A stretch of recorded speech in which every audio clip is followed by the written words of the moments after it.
In one sense, growth is all that matters, right? So it almost doesn't matter what we spend. All that matters is that we grow. I'm working at this incredibly intensive high growth startup, and I don't really recommend it to anyone, but I would not have it any other way.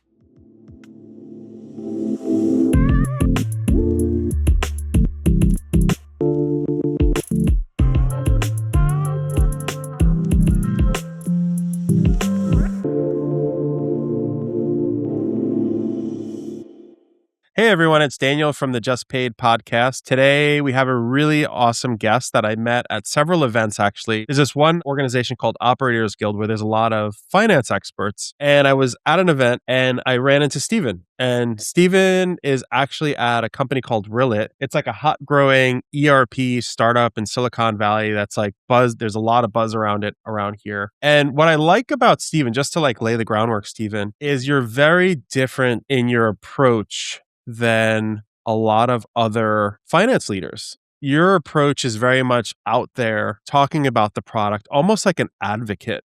And what I really love about that is I kind of feel like I'm on the Rillet journey with you in a sense. Like I feel like I know Rillet because of you. And it really makes me excited about the product and the team and the roadmap and like what you guys are working on. I kind of view it as like a newer type of finance leader who just, I love Apple, but like you really don't know, he's not the face of the company unless you're on like a investor call. You'll know who like the finance team is and the finance leader. But other than that, they're in the background a lot of the time. But with you, you're really upfront center, telling people like what's happening in the company, what you guys are working on. But like, tell us a little bit about your background. Like, did you do finance in school? Like, what got you into startups? So we'll start there. Great. No, thanks for having me on. It's funny. I would never have thought that ERP would be a hot startup space. But here we are. The world has changed dramatically in the last few years. It totally has. It's definitely, I think everything, I really like what Y Combinator says, like everything's up for grabs again. Like social networks are up for grabs, music is up for grabs, like boring things like cleaning services are up for grabs, like medical records, like everything is kind of up for grabs again, where it's a new world. So like ERP, it's up for grabs. I think that there's a whole new, I call it like vintage of companies that are coming out that are way more modern and they have a different bend on like better UI, better look and feel. I think the Paul Graham essay is like getting through the schlep. I think is what he talks about, where an ERP, what's funny is the space, like you don't have to explain the problem to anyone. Everyone in finance, it's even a joke, especially once you get a large enterprise, like you're always implementing your ERP. It's just an accepted cliche at this point. The ERP system of record was actually on Y Combinator's startup idea list for a long time. Like it's no surprise that this is demand for this. The question was always like, is someone going to do this? Obviously, very hard problem to solve. Like I said, I never thought this would be considered a hot topic, but it is today, and makes it very fun. And so, yes, kind of, I guess, on my background. So I studied economics in undergrad, and I had thought at the time I was very naive and thought maybe I would go work for the World Bank, or maybe I would be an economist at the Federal Reserve or something like that. It's a very good thing that didn't happen. Turns out I'm not very good at math and not very good of an economist. If I'm honest with my career, it's been a lot more of falling into things by accident. I wouldn't quite call it luck in that there's a lot that I did as well to kind of force myself in that direction.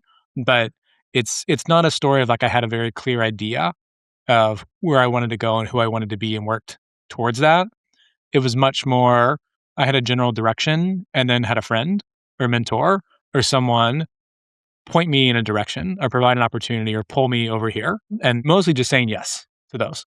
Or sometimes say no. And then my girlfriend, now wife at the time, saying, are you stupid? Like, go say yes to this. So having, the right people along the way. And so out of school, I went to go work for Walmart in their kind of corporate finance development program, and got introduced to the world of Treasury, of FP&A, introduced to the world of finance systems. And I can remember so clearly my first day at Walmart, because I grew up using very sexy fintech tools like Robinhood, Venmo, kind of consumer grade finance. And I naively came into the corporate world and saying, this is the largest company in the world. Surely they will have the best tools in the world. And that was not the case. We were on SAP and very clunky dated SAP interfaces. And we were literally faxing our bankers to move some of our money around. And it was stunning to me as a 21-year-old coming in and going like, I expected great tech and obviously like very useful and practical technology, obviously. But in terms of like interface and kind of what I expected, really surprised. And we actually implemented SAP Treasury in Mexico while I was there, and not because anyone like thought the software was especially good, but more so because it integrated well with the rest of our stack, right? So like deep buy-in and connectivity there. And at the time, I was very naive, and I'm like, oh well, someone should just fix this, right? This is obviously a very easy problem to solve. Turns out it's a very complicated problem, and there's a very good reason why many of the vendors in this space can afford to not solve many of the problems, and also why it's very hard problems to solve. Like when I was 21, I was like, oh, this, just put a new UX or new UI on this, or kind of build a new process. And especially when you get to complicated enterprises, there is a reason why the software is very complicated, and it is very foolish to think that someone can just come in and kind of disrupt overnight. So I've learned quite a bit, I'd say, since then. But started my career at Walmart. Walmart actually brought me out to the Bay for Walmart.com, and I fell in love with the Bay. Met a startup VP finance about a year later, jumped onto my first startup and caught the bug very quickly. So you were not in the Bay originally, right? Like you kind of glazed over that. Like why the Bay? Like It's a really good question, actually. So I grew up in St. Louis. I grew up in the Midwest and had no connection to Silicon Valley, no connection to California. I didn't even come out to the West Coast until I was, I think, 20 during a college trip. And I remember landing in Seattle and then going downtown and seeing the water and then turning around and seeing the mountains and going, why did we live in the Midwest? Of all the places we could have picked to grow up and build our lives. And then I learned about housing cost and family and jobs and learn, the importance of location, right? But I remember reading in high school a lot about Steve Jobs, about Uber, Travis Kalanick, and kind of even Elon Musk and the Tesla story. And I remember like envying it quite a bit and thinking like, man, that sounds fun. I was right. It is very fun. I was wrong, and that is easy.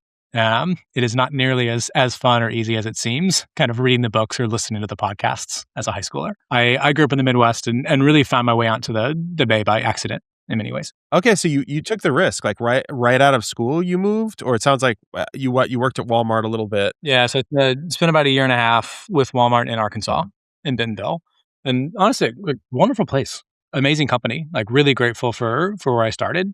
And also, I knew very quickly this was not for me. The kind of corporate finance structure. I can remember when I was at Walmart, I was on the Treasury team, and we did a $16 billion debt deal, massive scale. And my role was to sit in the room, watch the CFO do his work. And then once we got the cash, I was supposed to send it to Wells Fargo to get good interest rates on it. Like that's what I did. And then I joined my first startup and we did a $5 million debt deal, obviously much smaller scale. But I was the one driving the strategy and talking to the bankers and telling the board who to go with and much more deeply involved. And I'm like, this is fun to me. That's like, this is what I want to be doing with my career, is be in that kind of builder mode. I think there's security in Walmart. I think actually Walmart's a really good, innovative company still. You just had so many companies like die on the vine. So like, even though it was a larger org, it was a successful org. So you probably learned a lot in like pieces that are in your head. And you're like, I could use some of these pieces. It's very true. Yeah, I didn't even know it at the time, but it was very lucky that I started there. Is you may remember when it was just 2016, Walmart acquired Jet.com, a $3 billion acquisition. Absolutely nuts. In terms of ROI, disaster, frankly. Wrote it off, turned into nothing, lots of acquisition at the time. But in my mind, massively successful acquisition. And not from the dollars, but it made a point. Like Doug McMillan, the CEO at the time, was making a point. We are going full omnichannel. We're going online. This is the direction we are going as an organization. Our entire lifeblood, all of our revenue, everything comes from the stores. We're making a bet. And if he had done that with a few $100 million, I don't think it would have got the message across to the company. And so, like the acquisition, like Jet didn't turn in anything, not a lot of IP there. Definitely some really good talent that Walmart got that maybe it could not have gotten otherwise. But in terms of dollars, not really a good investment. But Walmart stock has grown enormously since then. Like done a lot better, frankly, than I've done on my startup journey so far until Rillet. So the kind of mission that Walmart went on there at the time and just really put a stake in the ground and said, we're doing this, has really accelerated the company in a way that I don't think would have happened otherwise. There's this one story I know of Walmart, just to stick on this a second, that probably stuck with you, which was the founder would get in a private plane. You may or may not know this. For fun, he would fly around the country and look for like locations where he could put Walmarts. And I'm like, that's someone who's obsessed. And that probably permeated for years beyond them. I don't know if they're still involved or not, the Walmart family, but Very okay. involved, Okay. very involved. And But so that, yeah. the I don't know if this was like legally documented or just the kind of Sam Walton's pressure is he structured it so the Walton family would always own more than 50% of the stock. And that was critical to the success of the company, I think back then and even now today, where the Walton family just gets billions of dividends every quarter. It's enormously wonderful, I'm sure. Wow. So But they have a lot of control, is what you're saying, over the company. yes, exactly. And it keeps the mission aligned in a way that would not happen otherwise. And I think is a large is a key reason for Walmart's success even today is having that structure.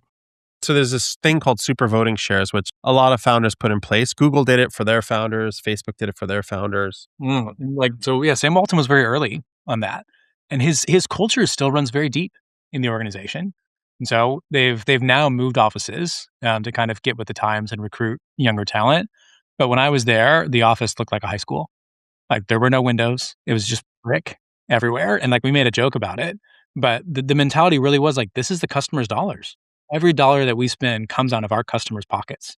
And it is a completely different mentality than Silicon Valley in many ways. Like Amazon modeled much of their kind of operating rhythm after Walmart. And I can remember early on when I was there, we did a offsite with the Treasury team. I can remember our VP of finance at the end of the offsite pulled everyone together in the room and he said, we spent whatever it was, $500K to bring everybody here to this offsite. I'm expecting much more in dividends, based on us now knowing each other face by face, working together, the kind of structure and things we put in place to be helpful here. And I was like, like I just read Sam Walton's book the day before about how the value of the dollar and how it mattered. And now even 50 years later, this VP of Treasury is speaking that same mission.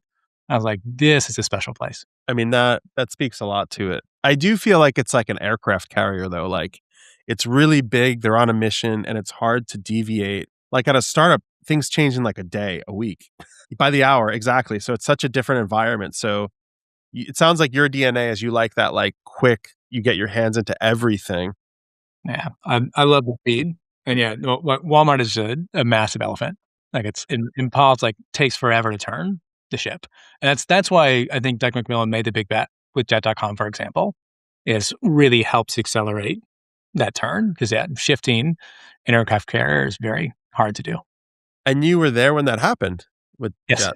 Wow, that's exciting. That's exciting. I mean, it must have like sent ripples throughout the company where they're like, "What?" Yeah, it was fun. And it's like, wait, they make how much in revenue? We spend how much for it? It was very fun on the finance side, but it really did set the trajectory of the company.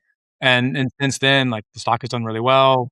I don't remember the revenue growth numbers now at this point, but they've done enormously well. And Walmart's gone online grocery, and Amazon's not been able to beat them on grocery still. Yeah, they continue to dominate there in a way that, frankly, the other retailers have not. Yeah, and it sounds like they have a war chest of money also that you were able to like. Yes. Yeah. Our CFO, I said, it's good to be the underdog with 26 billion in free cash flow. I mean, that's amazing. Okay, so you moved to Silicon Valley. Someone gave you an offer to come to Silicon Valley, and you're like, I'm going to quit this amazing job like that is stable. I'm sure there was a lot of emotional turmoil, like, because you were in a good place. It's, Walmart is not an easy place. People could like retire there, right? It's like literally you could have, I'm sure there was a lot going through your head, and you like, it takes a lot of guts to move here from, where you were. So like, what was the deciding factor? Was it the team? Was it the job? I actually initially came out to SF with Walmart.com. So a bit of, in some ways, a safe choice, getting to stay with Walmart, but also scary. And like I had no family down here, no connections. I grew up in the Midwest where like the culture is very different from San Francisco and very different from the coasts. And so not a lot of people where I grew up with come out here and move to the city and really understand the tech scene here.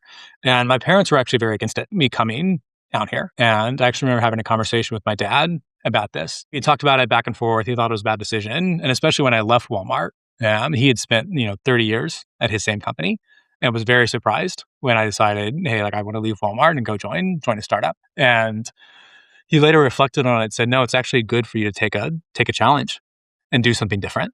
And he said, like, in some ways, I wish I had done that more when I was young. And that was, I don't know, very good for me to hear from my father at the time of kind of realizing, oh, I can go do these things and I can make the right decisions. And, it's actually good for me to step out of these comfort zones and go build something for myself. Yeah. I mean, life is risk, right? It's all risk. And we're all going to All trade-offs. yeah, exactly. So I feel like you felt what was right for you. Like I'm in startups, I love it. There's a part of me that like absolutely loves it. That's why I do it. I love the creation process. I love the way that we can move around. So I feel like you have that same DNA where like it brought you here. Working at this incredibly intensive high growth startup. And I don't really recommend it to anyone. It takes time away from family and sleep and kids and is incredibly stressful. And I think stress directly correlates to our health. I'm probably shaving years off my life here right now, right? Hopefully I get a break and gain it all back afterwards, right? If it all works out well. But there's just trade-offs with this. And it's not for everybody. It is a very different mentality. But I would not have it any other way. I don't know what else I would do if I wasn't here. It's funny that you say that. I always flip the coin. And like some of my friends who work at like large, really big companies that are really safe, they're so stressed out by politics. This one friend I have, literally this week, he was saying, I have this like dilemma with this political thing happening in the company and people are fighting. He doesn't sleep at night. And I'm like, all right, that's the big company. And then I like literally outside on the road, there's a guy that's doing construction and that's a hard so I'm like, is this it's hard, but it's like I think it's a psychological game where it's a different type of like stress. Yeah, it's different stress. One of my first jobs in college was at a refrigerator factory. And my role was to be there on the assembly line and put these refrigerators together. And in some ways, I miss it. In that, like, I knew exactly my job every single day, right? There was no stressful problems, like abstract thinking or analysis to do or anything. It's like very simple job. And on the flip side, it got really boring after 3 months, right? No creativity, nowhere to go, and would be very stressful from a dollar perspective and ability to like it doesn't, pay super well. So it has different stress factors than this. But sometimes I do miss just being told what to do and just go do it. So my question to you, Stephen, was actually, going back to the SAP days, right? I mean, just in Walmart and looking at the software called SAP. So there's one liner I see always on Twitter, which is, if it works, don't touch it, right? Because it's going to break things. So do you think legacy companies actually use these tools because they just fundamentally work and just adopting a new software might not fit into their business really well? Do you think that could be one of the reason? And like, what would be your thoughts on that? Yeah. No, I think it's really interesting. Like I think about our business, for example, is we both catch companies on their growth journey where they're going from like a more like junior GL to us. And then we also see them come off a legacy mid-market ERP and convert to us, right? Both of those happen. But we could not handle, say, a Walmart, for example. There's like our system is not advanced enough at this point to handle that. And I wonder, truthfully, like, would it ever make sense for a Walmart of the world to move to Rillet? Even if we could do that. They have 50 years of history there, right? Enormous complexity. They've customized the entire software for their specific business, change management, all of that. And there may be no scenario where they would ever move to us. In some ways, that's okay, right? Like we can't get Walmart, but we'll get the next one. Like that's fine. I think there's also a difference now within the age of, dare I say, like within this AI era, the cost of implementation is decreasing. Where even with our software, like we can implement much faster than the legacy tools.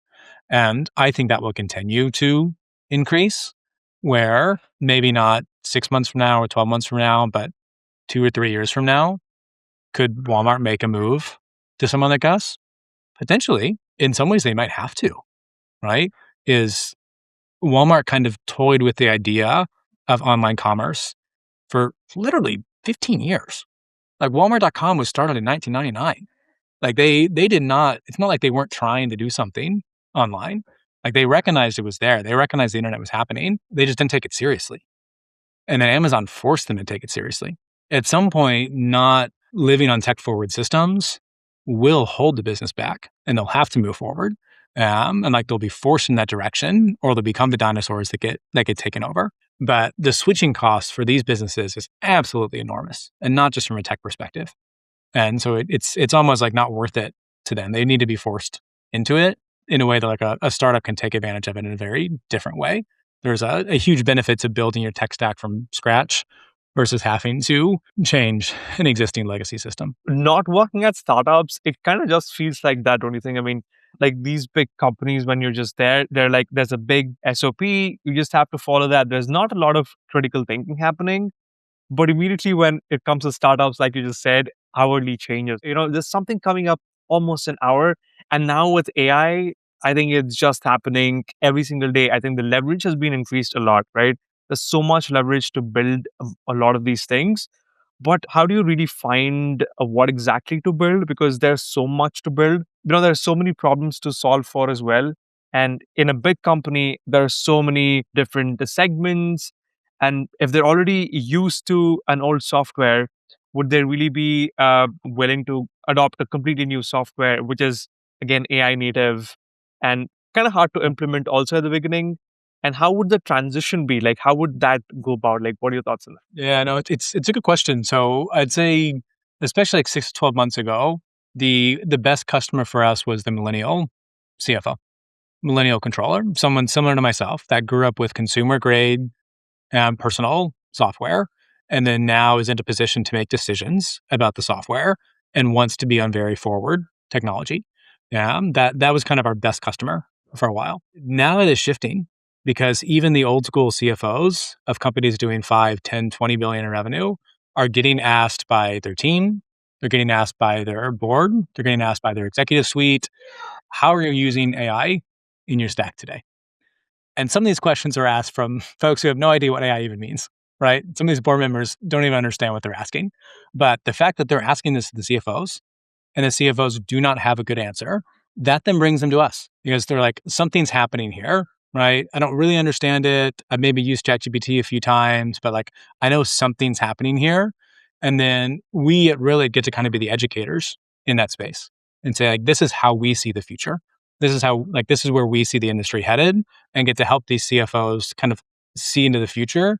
Even if they don't use Rillet, is fine, right? But like, this is then what you need to go back and get from your legacy stacks. Like, this is what you should be looking for, right? From your vendors. Is like, this is the future here, how you should be thinking about your teams. So that's where I'd say like we've seen the shift happen is even with CFOs that are very much more old school. And like, there's the old adage, like, you don't get fired for buying IBM. And these CFOs that are very risk averse with AI, it is shifting their perspective in a way that would not exist when not the case. If we were just kind of in typical SaaS land in 2026, I do not think Rillet would be in the same impact that is today. If we just kind of built a better NetSuite, I think it would still be interesting. I think folks would still buy it. I don't think we would have nearly the traction that we do. The AI native is a massive part of the story that does not get enough credit, in my opinion. What you're essentially pointing out is that Rillet is more of an AI native ERP and not just a tool with like AI features just bloated on. Yes. Because early 2023, almost when like ChatGPT released in November 2022, a lot of companies were just trying to just chip in a lot of these AI features. That time, it was just a thing to just add to your software. Maybe it was a simple chatbot. I mean, I would say a lot of good companies also right now have started off from there. There was a lot of iterations, a lot of cycles that they had to build upon. But what changes under the hood when you're a native ERP and a solution that's just adding AI features on top of it? Yeah, no, it's a good question. And that what I think a lot of folks got wrong about what Rillet is building is a lot of people think that we've just kind of reskinned NetSuite, that we've kind of reskinned the legacy tool and added AI on top. And we've had to make clear to the market that is not what we're doing here, is we've actually rethought the general ledger from the ground up to make it work for the age of AI. Like it's a completely different architecture. And in some ways it's kind of hard to get across. And we've tried to figure out our messaging here. And there's not like a good soundbite for it yet. But the traditional system is built on kind of legacy batches where all your transactions come into the system and they wait. And they kind of sit there and wait for you to come and activate them throughout the system. Rillet is not built that way. Rillet runs what we call real-time or continuous close architecture, where as soon as a contract comes into the system, all the journal entries get created, all of them. That's not what happens on NetSuite, right? NetSuite contract comes in, it sits there. And at the end of the month, you go in and you literally click a button called run, and then it generates all the entries. And then next month you do it again. Next month you do it again, right? It's literally like this batch system. Rillet is architected completely differently. And it's because it's built by accountants. We have the CPA blood deep within the company, and that changes the way that we build the system and enables a very different outcome for our customers. So, what would you classify as the most, transformative part about an AI-native ERP? Would it be like real-time forecasting, close cycles, GTM analytics, or something else that you want to share with us? The best benefit is you get your time back. Is legitimately so. We have a customer who, at his prior company, they had 4 people to do what he did, and at the company he's at now, they're doing more in transaction value, more in revenue, more in expenses, and it's just him managing it. There's not kind of this overhead of people. And so there's both like the cost savings to a company with more lean, and then literally like your time back is the stuff that normally you would spend time manually categorizing transactions, manually mapping transactions, manually reconciling. The system just takes care of it. And some of that is AI and AI agents and AI workflows. Some of it is frankly just good software. Right? Is like we have the benefit of building a GL today with all the learnings from the legacy tools.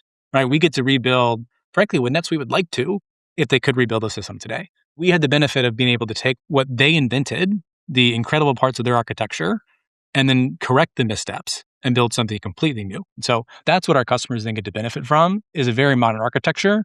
It's the same way that like a ramp or a Brex is built differently than old tools, where they think about the stack differently. They think about APIs differently, think about connectivity differently. And it's just a modern mindset. And it's not just UI, it's the architecture behind the system that then enables a very different speed than kind of a legacy tool. I was listening to a podcast about taste, and taste is like the logic. And the thing that AI does not get is the logic and the taste that like the accountants would get. So it sounds like you have a lot of feedback loops, like to reiterate and iterate on the product over and over again. Do you organize that group, or is it like your users, or do you have like an official like advisory board? So we do have an advisory board internally, and then it's just constant customer feedback. We both have like systems in place to be able to track customer feedback and log it and tag it to tickets. We use Linear internally to help us track all those things. And then it is really like a relentless focus on shipping features for the customer. The great benefit to buying a system like Rillet is you're buying the system today, but you're also buying the system 6 months now and 12 months from now. Where like a legacy tool is basically going to look the same 6 months from now and 12 months from now. You can literally like pull up screenshots of the product from 10 years ago and it's effectively the same system. Whereas Rillet doesn't even look the same in 2 weeks. So you push that forward, like if this is what Rillet is at a Series B, you can imagine this at C and D, and in 2 years from now, like the system just enormously improves over time. We say it internally, like you're buying velocity when you buy Rillet. And it's the same thing with a lot of new age tools. I think about it this the same way, is the difference. I don't even say like moat, like the speed is the moat. I don't think that's entirely true. Like you still need quality and taste, to your point, but the improvement in the product is the moat. Is like if our VP of engineering said it really well in our all hands today, is that if we care about our customers more than our competitors do, we'll always beat them. That's what we have to do. Is we have to care about our customers more and build what's right for them, and then we can't lose. That sounds like Amazon in a lot of ways. Like Amazon just focus what does he call it? Like relentless focus on the customer, make the customer happy, and everything else takes care of itself. So you guys have that same ethos internally. Yes. And you have to. And this is especially for us, like we're a system of record. If we don't work out, we're your GL, your financials. If it doesn't work, like you get fired. We have customers that are making a bet on us. We have customers that say, hey, I'm going to go with Rillet. And like the whole pitch to their CEO, the reason they get to buy us instead of a legacy tool, they say, hey, I'm not going to hire anybody for 2 years. That's my trade-off here. That's the commitment I'm making. I'm going to get efficiency gains from this that I would not get otherwise. And therefore, like you, CEO, board, can feel comfortable taking this risk. Right? Like this is bets our customers are making. And it's very intimidating. right? It's a lot to live up to. It sets a bar for us, but it makes sure that we meet it, right? Like the expectation from our customers is very high, and it forces us to continue to meet those expectations and even exceed them. Another question for you. I guess this is cultural. So Just Paid is completely remote. We're a remote team. Everybody's remote. Really? You guys have an office in SF, right? Yep. What does the culture look like for you guys? Like, how are you like creating that culture? I feel like you're a big voice for people at your company, so they look to you. What is an in-person culture like now in San Francisco? It's a great question. I'll be honest, like we're still figuring out ourselves. We started fully remote as a company, very core to our identity to hire the best talent wherever we can find it. And as the pace of innovation has accelerated, we have gone more in office. So even today, we're a bit of a hybrid model where we have an office in New York and San Francisco and Barcelona. And most of the team is now at a hub, but not all of them. We will still hire the best talent where we can find it, like no questions asked. But it is incredibly like the energy in the office is unreal. Is being able to see people in person, celebrate the wins together. You can literally feel the momentum at the company. And it is incredibly fun. This is the most fun I've had in my career by far. And it helps like the growth, covers a lot of sins, right? So everyone can get excited about the momentum. But the team as a whole, incredibly humble. It is a very intense culture. Like we want to win, right? Like no questions asked. And it's surprisingly not toxic at the same time. It's almost like too humble and kind. Like I think we should probably be a little more aggressive in how we operate, but it's because we're all accountants, right? Like we're all finance people. It's literally a group of folks with like incredibly low ego, but I have never worked in such a talent dense. I am completely genuine when I say that I often feel like the laziest and dumbest person in the room, and I work incredibly hard. But I really do. Is the amount of talent here and the amount of passion for what we're building here. So I'm like, where do I find more of you? Because you all are so dedicated to what we're building here. Like you are the reason this will be successful, not because of the product. Like it will be the people. Full stop. Hey, that's amazing. I love cultures like that. Keep a good culture. I don't think being too aggressive, it does win. Like you hear the Uber culture was super aggressive, Yeah. cutthroat. There's different vibes in I mean, every culture. I do think culture is foundational to the company. And I do think our success will be dependent on our culture. Mark Zuckerberg said this. He hires people that he wants to work for. That's a really interesting way to put it. The framework that helps me more is like hiring people that I do think are smarter than me, especially in these like specific domains. So like I run our marketing team here and used to run all of our marketing. And as I've hired people for demand gen and product marketing and partner marketing, I've been like, oh, that's how you do partner marketing. That's how you do. And like hiring these people that are incredibly intelligent and incredibly good at this. And I'm like embarrassed that I thought I knew how to do Google ads or that I thought I knew how to, do partner marketing or something like that, right? Like hiring folks who are exceptional at what they do has really opened my eyes to the gift of good talent. At Just Paid, I always look for people that are teaching me something. You're doing the same thing, it sounds like at Rillet, which is really great. You find really smart people. We do. And it's very hard to find them. Is we are now adding sometimes 5 to 10 people a week at the company. Now we are 12 people when I started. So to see the pace is crazy. But one thing that we did early on, we had 7 recruiters before we had 100 people at the company. And I remember telling Nick, like, what are we doing? Like, this is nuts. It has actually enabled us to go really fast and truly get the best talent because sourcing is really half the battle. If not even more, and giving candidates a good experience. We have such a better experience for candidates than we did when I was trying to respond to emails or follow up, with candidates in the middle of the day and things like that. And so actually having these recruiters on has accelerated both our pace of hiring as well as our bar for hiring. And I think it was very expensive to stand up in a big bet at the time, but is already proving immensely beneficial for us. You also mentioned linear somewhere that, inside your org, you guys use linear, right? So Yep. when it comes to tools like these, and you guys are also a really big team now, one thing that we've started implementing inside Just Paid, and you've probably heard of it also, it's called OpenClaw. Each of our team member has their own claw like their own agent, own set of agents, like at the minimum of two agents, like doing different tasks and running 24/7. Is that something that you guys would be open to implement? You can actually like fine tune the culture of Rillet also inside these agents by Yes, simply writing a soul.md file. So is that something that you guys are exploring? Because it'll just give you a lot more leverage on top of the amazing culture that you guys already have. If you do, so would love to know your thoughts there. we haven't done Claw on the marketing or finance team. We've gone aggressively after Claude and Claude Cowork so far. So our designer has built some of his own tools to even simple things like backgrounds and moving backgrounds and being able to like design faster. He's built kind of his own tooling.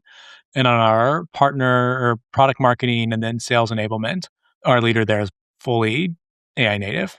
Is sales team asking for one pager, and she's like, okay, how can I make this repeatable and productized, where you can take your Gong transcript and dump it in here, and clicks and buttons over what the customer is looking for and how kind of our pain point solves it, and it literally makes that one pager for you, fully customized. Send it to the prospect. So we've really started to rethink kind of how we build our like processes and tools here, and pushing the whole team to be fully AI native. How can you take whatever you're doing day to day and automate it?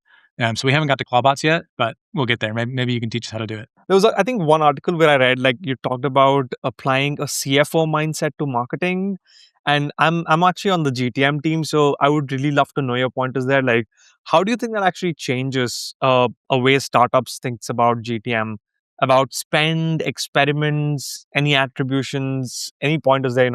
I'll say what has surprised me about marketing as a finance leader is that marketing works. Frankly, it bothers me that it works, but it totally does. Is if you're not telling your story, no one else is. You have to be the one telling your story. And so our founder, Nick, and I started posting on LinkedIn in January of last year, and it completely shifted the trajectory of the company. And it was so annoying to me because we were shipping at the same speed. We were gaining the same amount of customers. Like nothing had changed internally, but we were now telling our story. And now everyone's like, ooh, really, there's so much momentum. There's so much happening. Wow. And I'm like, we've been doing this for the last 6 months, right? But we weren't talking about it. So like, why was I surprised that no one had heard about it, right? Like you have to be the one telling your story because nobody cares, right? Nobody cares. You have to go make them care. It is annoying to me as a finance leader that marketing works, but it totally does. The way we kind of approach marketing here is if something's working, we double down, and we just continue to double down until it stops working. A good example might be like LinkedIn ads. We might be way over budget on our LinkedIn ads, but if it's working, we just increase it, and we increase it, and we increase it.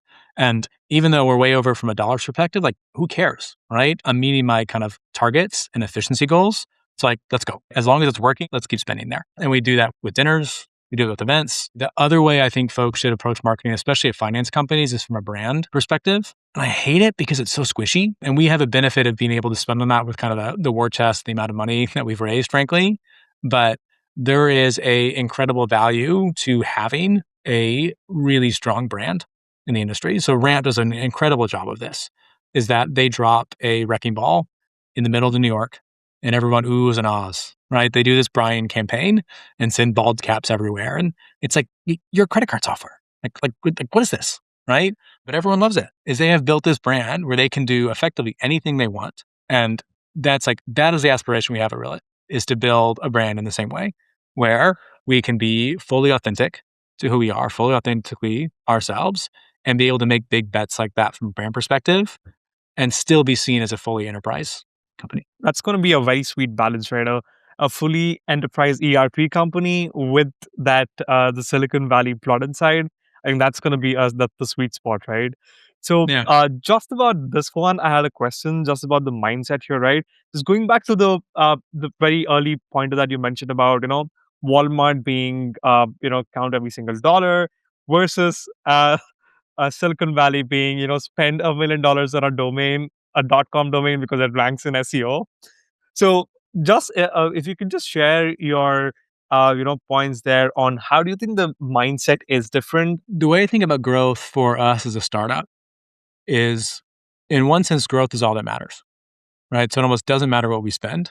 All that matters is that we grow. The flip side is the opportunity cost is massive. So if I spend 100K on a billboard, that is 100K I can't spend elsewhere. So I could host 20 dinners for 5K each.